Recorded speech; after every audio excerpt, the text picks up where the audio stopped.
You can join us there if your screen's a little fuzzy. We're going to get started. I'm going to share the disclaimer. Everyone can take a look at that. Hold on. Everyone see that? That's the disclaimer. Remember, Market Chameleon is not a registered investment advisor or broker dealer. Please read the disclaimer and be aware if you have any concerns or question about the market or anything you're going to do, consult a professional. Dmitry and I are just users of the Chameleon and creators and not investment advisors. Hey, D, you're back. Hey, how's that sound? Good. You see the disclaimer up there?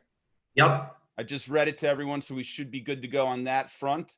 Everyone, okay. Dimitri's back, and he sounds good to me. Again, there's a link I posted on the YouTube live that if you're having a little bit of a fuzzy issue, it's too complicated to go into. Best thing to do is just join the Zoom meeting, and you can chat there with me if you have any questions. With that, Dima, you can share your screen, and let's get started. Okay. Let me just do that real quick. All right, let me know if you see the screen. Yep, looks good. All right, so good morning, everybody. Thanks for joining us. So right now we'll go over, as usual, we'll start with what's going on in the pre-market hours, take a look at, some big stock movers. Then we'll go see what's coming up on earnings, look at like what's the market's expecting on some of these earnings moves. We'll take a look, if we have time, also on open interest, see if anything interesting in the open interest report, any kind of like big changes in open interest.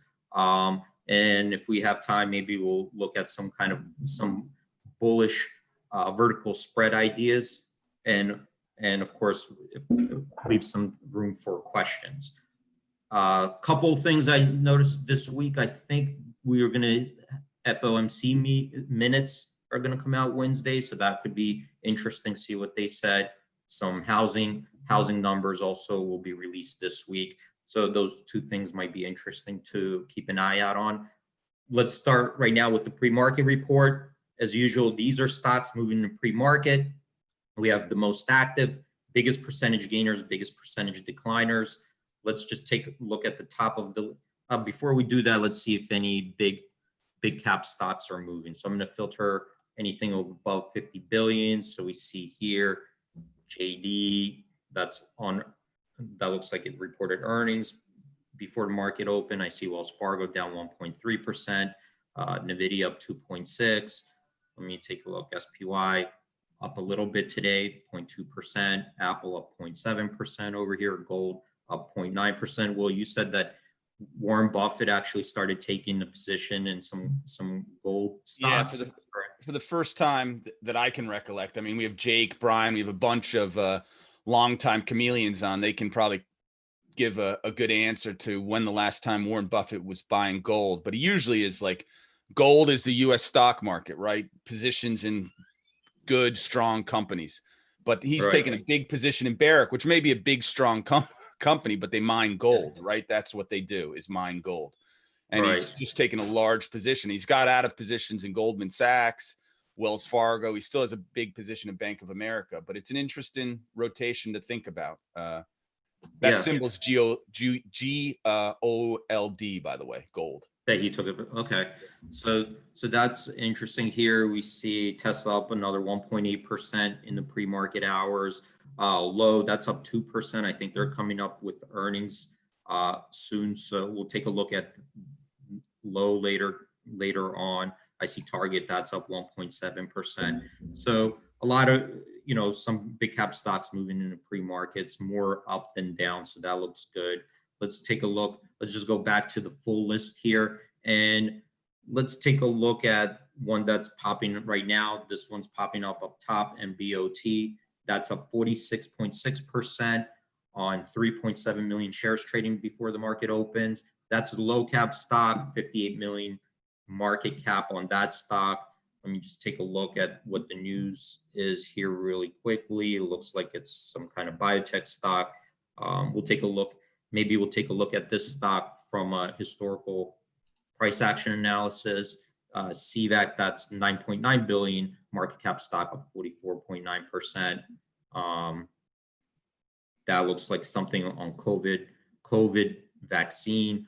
And we've seen those stocks usually something having dealing with COVID. They've announced some positive, result, positive news. We see them usually at the top of the big gap gainers in the morning.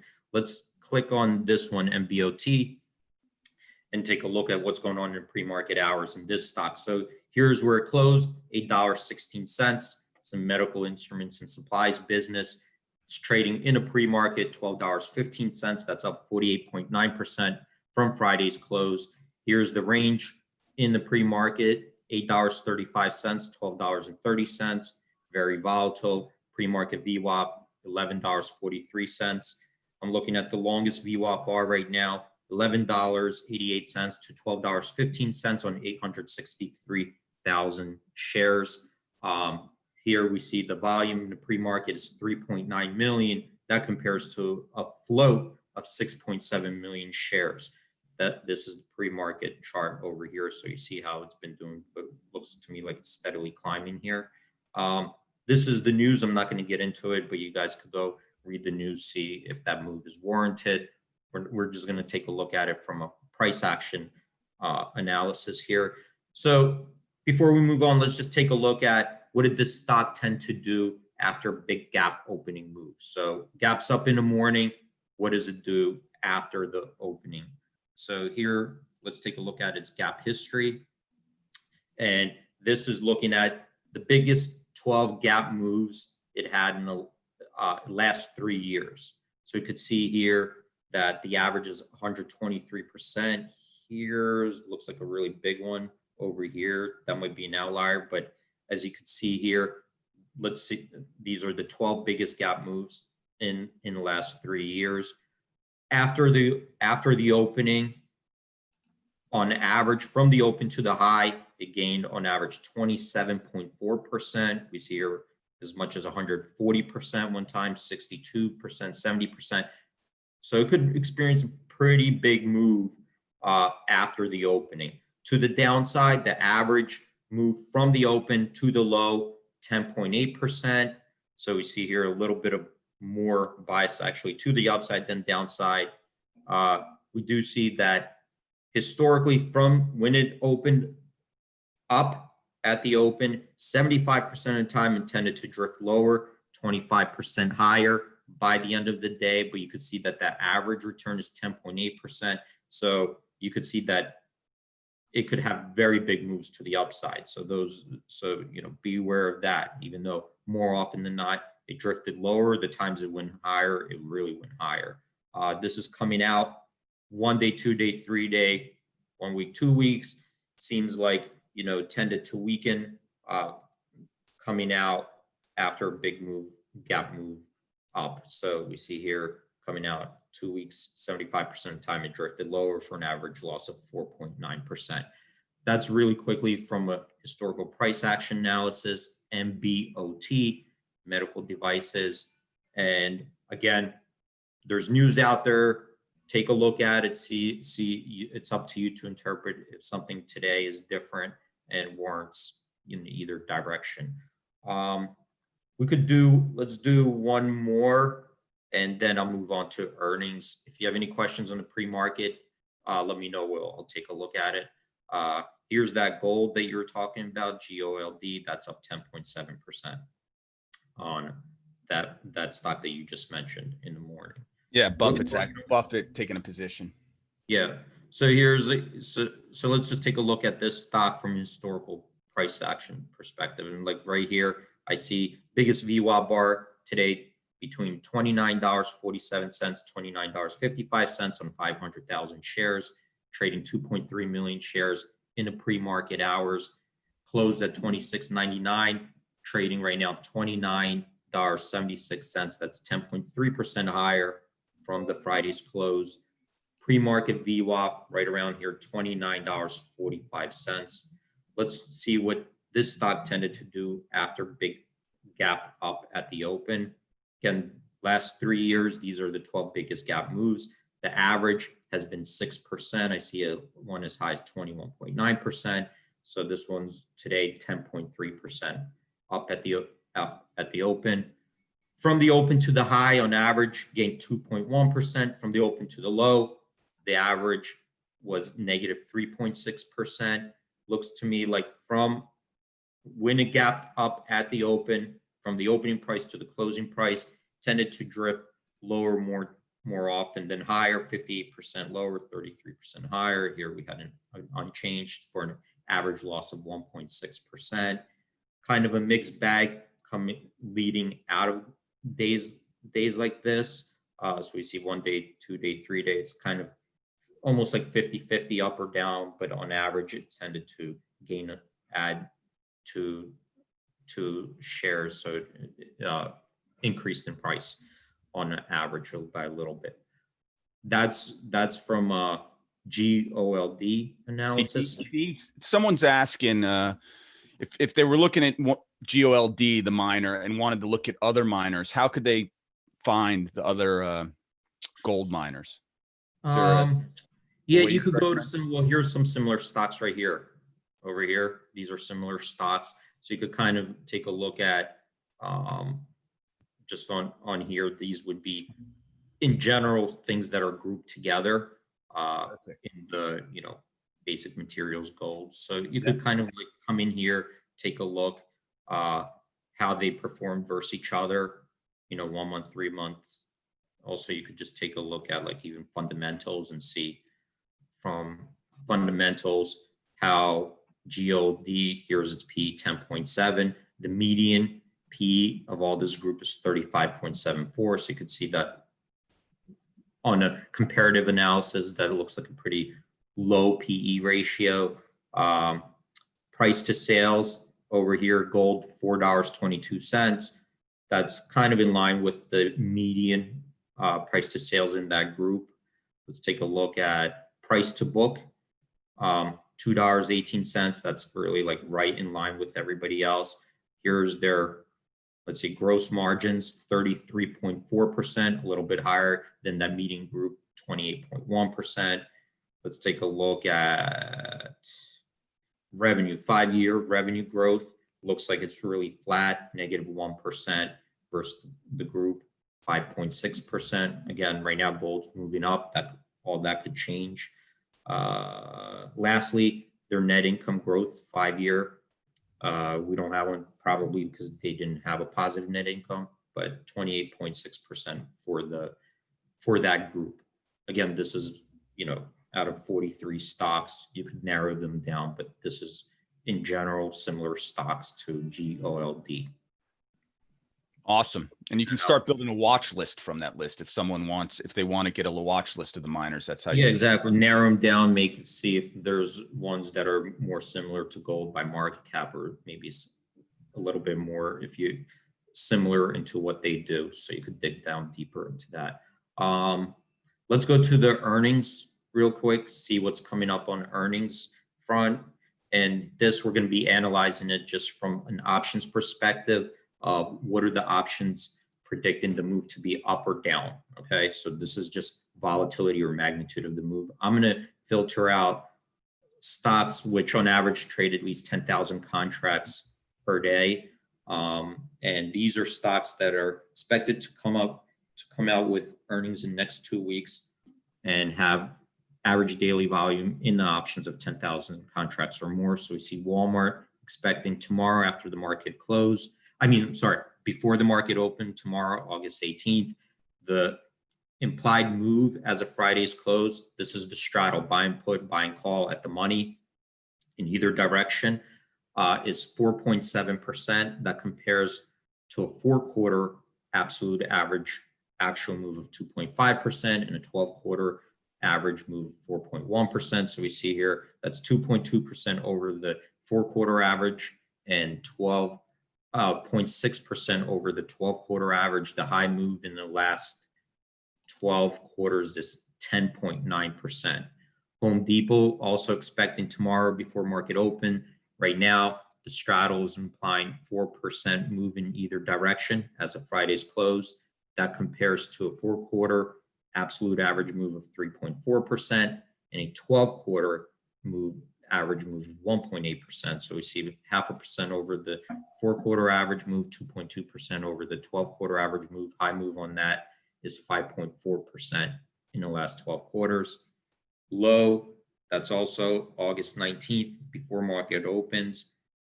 Right now, as of Friday's close, the straddle is anticipating a move of 5.7%. That compares to a 4-quarter average move of 4.7% and a 12-quarter average move of 5.5% with a high move of 11.8% in the last 12 quarters. That's 1% above 4-quarter average, 0.2% over the 12-quarter average move. Unless you have any specific questions on earnings, Will, I'll probably just pick one out myself, do a deeper analysis of the historical moves in implied volatility, because I still wanted to get to the open interest report and the credit. Yeah, go for it. Okay, so let's pick, should we take load then for an example? Yeah, let's that's take a good one. So I'm going to go right now to and open up. My mouse is stuck. So let's take a look at lows, and we'll take a look from a historical perspective how the straddle tended to perform and what the implied volatility tended to do in the options day before earnings to the day after. So you see here, this here is in the last 12 quarters. This one's still coming up August 19th, but we see here these bars, that's what the options implied to move in either direction, up or down. The green guy, that's the actual move to the upside. Red, that's the actual move to the downside. So the one I'm hovering over here as an example, February 26th, the implied move was 7.8% in either direction. The actual move was negative 4.4%. So that move was within the expected range in the straddle. We see here a couple times it popped out. Here, May 22nd, low reported earnings. The expected move was 4.7% in either direction. The actual move was negative 11.8%. So it busted through that predicted straddle range. Here, let's just take a look at it. The options overestimated the move 58% of the time. So in other words, 58% of the time, the straddle was priced a little bit higher than the actual move. The average of the implied moves going into the earnings was 5.6%.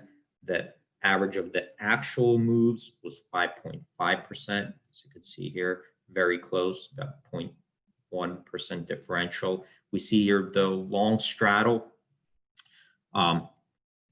was a winner 42% of the time for an average return of 6%.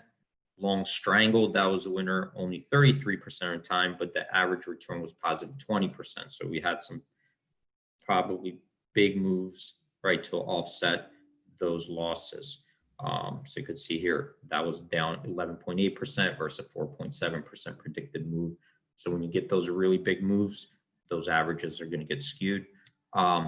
Credit iron butterfly, that was on average a winner 50% of the time. Average return 20%. Credit iron condor, that was a winner 67% of the time. Average return negative 3%. Let's take a look at what the implied volatility did in low from the day before earnings to the day after. We're looking at the 30-day constant maturity. So not the near-term option, but something was 30 trading days to expiration. So on average, the implied volatility got crushed 25%. So from the day before earnings to the day after, it was down 25%. Day before earnings, the average implied volatility was 33.3. Day after earnings, the implied volatility on average was 24.9. 5 days later, the average implied volatility was 23.1. So it kind of tended to decrease a little bit more 5 days later. Here how they measured up. So right here, so far we're 3 days before the average implied volatility, 3 days before 33.3 versus now 37.3 as of Friday's close. Here high 49.8 in the last 12 quarters, low 25.9. So that's your range in the last 12 quarters. So that's really quickly a analysis in low. Let's take a look at, unless you have questions, Will, I'm going to jump to the open interest. Go for it. Okay, so let's just take a look at what's going on since Friday. What I'm going to do is just look at stuff by option contract, and I'm going to use the filters in this screen. And let's take a look at, sorry, my YouTube thing is blocking me. So let's take a look at something maybe where the options increased as a percentage of average daily volume. Let's just say, just on that option alone, at least 30% over its average daily volume. So if on average, trades 1,000 contracts, this would be 30% more just on that one line. Let's take a look at, for now, let's take a look at calls. So we're going to look at call options that the open interest increased significantly. Let's say that the option price has to be at least 25 cents because we don't care about like maybe the penny, very low price stocks.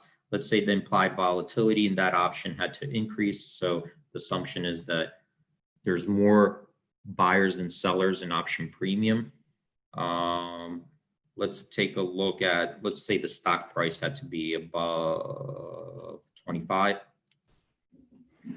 So now so let's see, we filtered out 10 of them. And let's say the option price itself had to be up more than 10 cents. Okay, so I got 8 of them.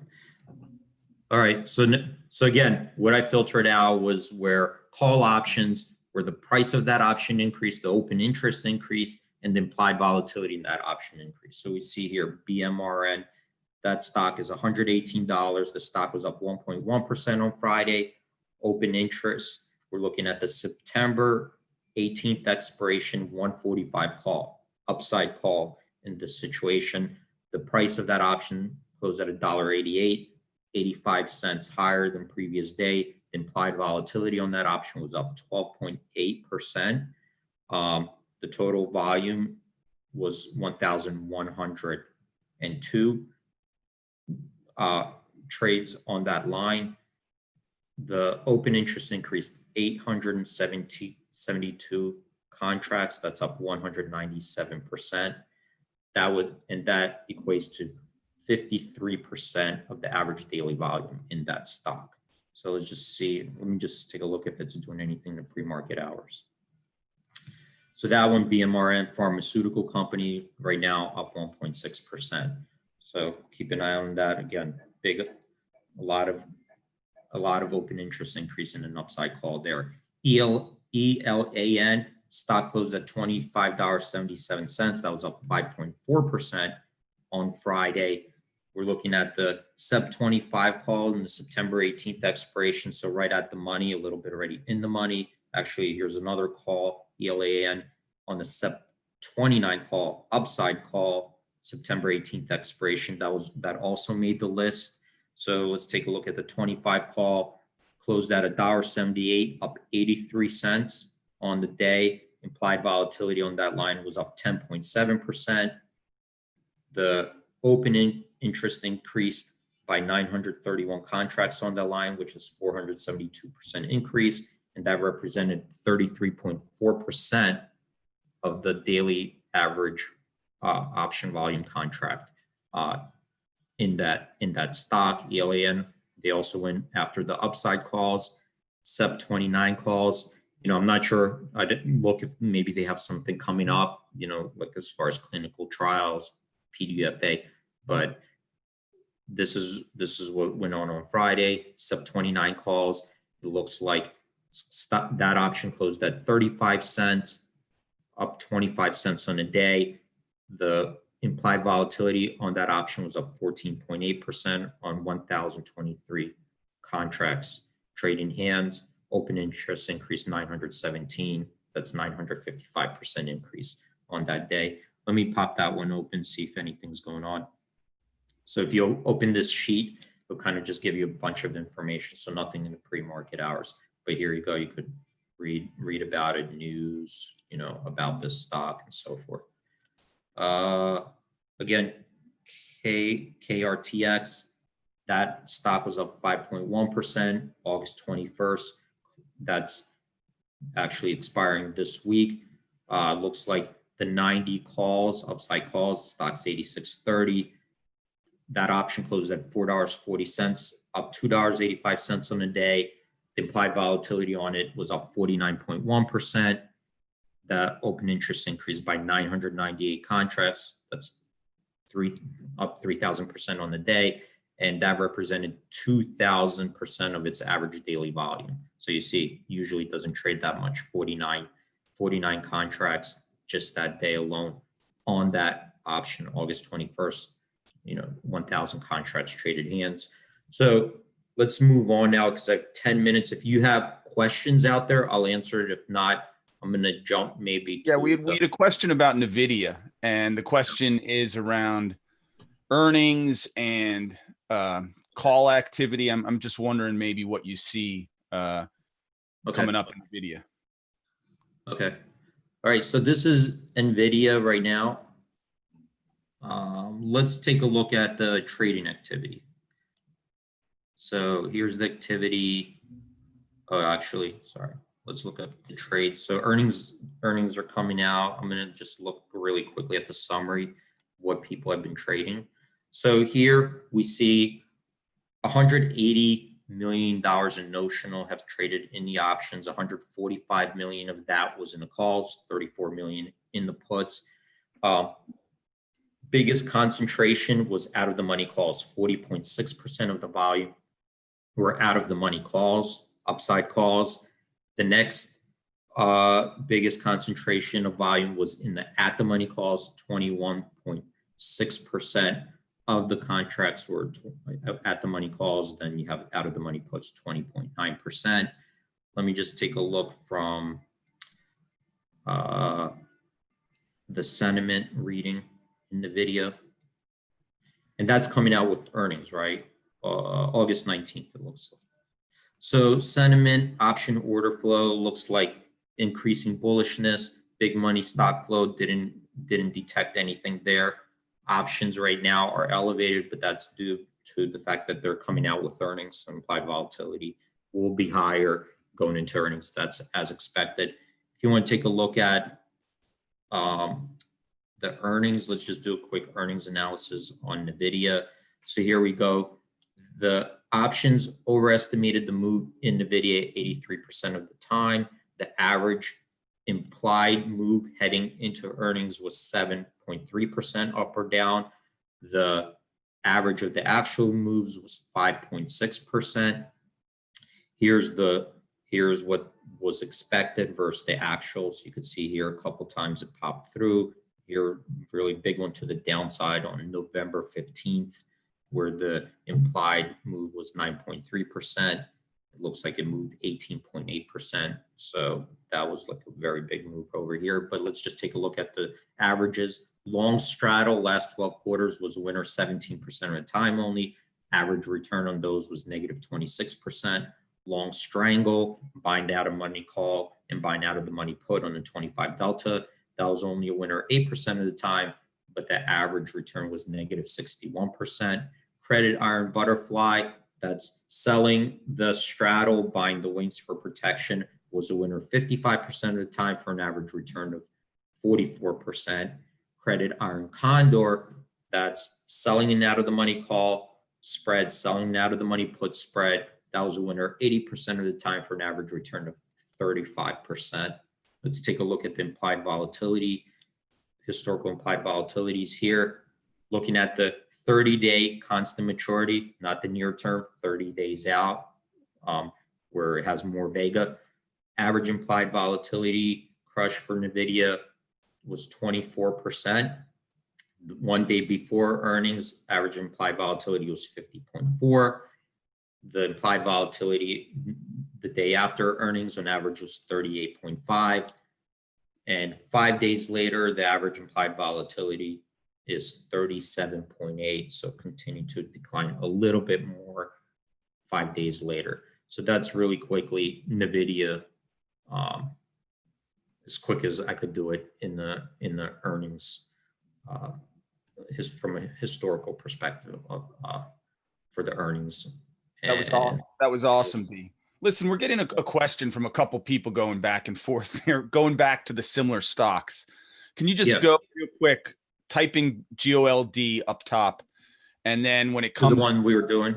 Okay. Yeah, just walk them through. I think I started here from the premium. I'll just go back to where I started from. For some reason, my mouse is like tricky today. I think I'm gonna have to get a new mouse pad, but GOLD, this one. Yeah, he's more, he can't figure out. He says he doesn't have the similar stocks on his Chameleon page, and I'm okay. So this one is because I'm using our premium service right now. So there's going to be certain features that if you're not on the premium, you'll not be able to use. So it's going to be a mix. Some things you're going to see, some things you might not see. Gotcha. That's just because I'm on the total access version right now. So unless you're logged in to it, you might not see some of these features. So a lot of them you'll see, like the top ones, the deeper analysis, you might not be able to see. That might be the reason. Gotcha. But there's a way to find similar stocks for the chameleons who are just joining for the first time, right? Or on the basic service, if they go out to the summary page. Let me see. If you go to the summary page, and on the left-hand column down under, I think it's company info. Yeah, I think if you go to the company info, you'll be able to see like a different version of it, like something like this. Nice. Yeah, I think so. Again, I'm on a total access version right now, so I'm not, I don't remember exactly. Yeah, no, I went on incognito, so I'm in as a first-time Chameleon user on incognito. Yeah, and you'll be able to kind of. Yep. Yeah, do some of the pieces on here. Well, I hope that helps, Peter. Peter was asking, other chameleons were trying to walk him through. So, okay, all right. No, it's a good question, and so we're now pushing up against the bell. Yep. Tonight we're going to be doing a webinar for everybody on just puts, like what is a put option. Maybe give a few examples, because we're trying to do a couple webinars for beginners. We've been concentrating kind of on that intermediate level. So if you're interested in that, hopefully join us tonight. We'll be happy. If you're already past that, then this webinar might not be interesting for you. Yeah, it's part of our new webinar series, Options Basics with Dmitry, and we're just starting from the beginning. So this is super helpful for all you new chameleons and option traders. Yeah, we'll try to mix it up for beginners, intermediates, and also the advanced people. Yeah, I just put that link out on YouTube. Everyone on YouTube, thanks for joining us. We had a big audience today. Please remember to subscribe to the channel. You'll be alerted to any new videos we put out and to our shows when they go live. And give us a thumbs up. That's always nice and helpful. Thanks a lot, Demon. This was awesome. Yep. Thank you, everybody. Thanks for joining us. Thanks for your support, and hope we'll see you guys tomorrow. All right. Have a great trading day, everyone. Thanks so much. Bye, everyone.